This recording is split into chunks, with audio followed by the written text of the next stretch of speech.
With the 2023 Valorant season behind us, I went back to the first ever Riot-sponsored championship to compare how Pro Valorant has evolved since its release. From teams playing Jett, Reyna, and Phoenix on every map, to the pacing and util usage, a ton has improved since the early Valorant meta. And insanely, the first 3 maps of the 2 series are the same 3 years later. So let's look at these maps and see what's different now versus then. Before we even start, let's appreciate how much the Observer HUD has improved since then.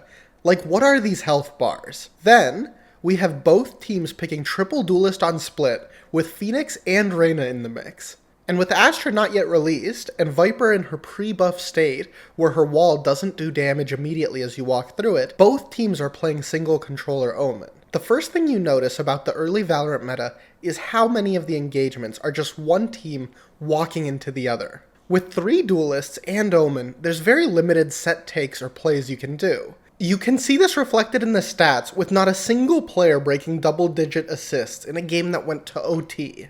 So on Split, there were almost always just 3 players walking up mid, and a lurk 1v1 going on at B.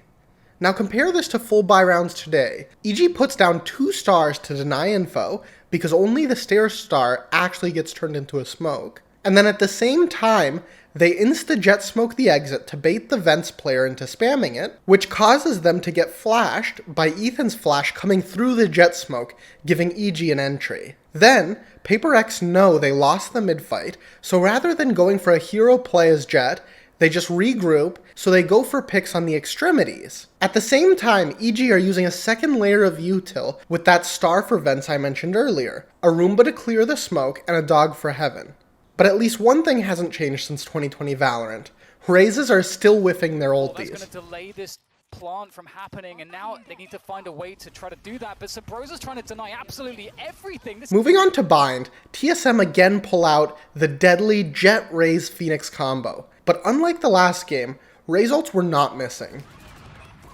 Oh, Asadai is the triple off the rocket, is the 4th kill.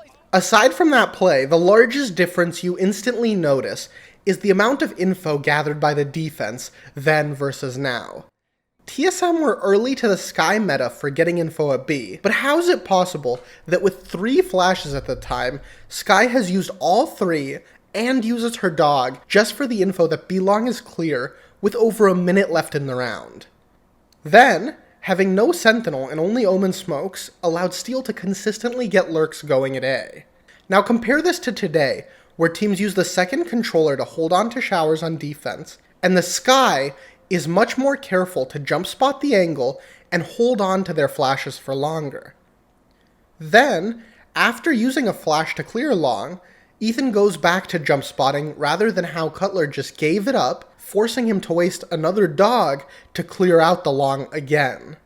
Going on to Ascent, surprise surprise, we see another triple duelist comp out of TSM.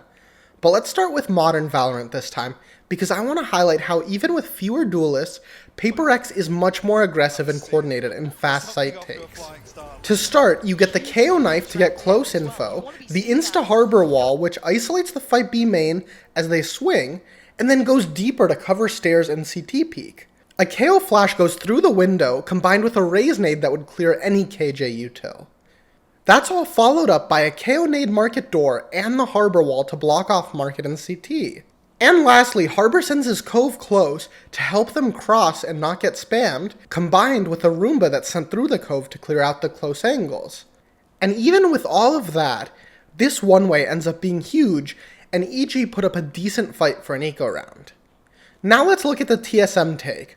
They have an Omen flash for close, a Sova dart, and a Phoenix Molly lane, and then they basically just hold W.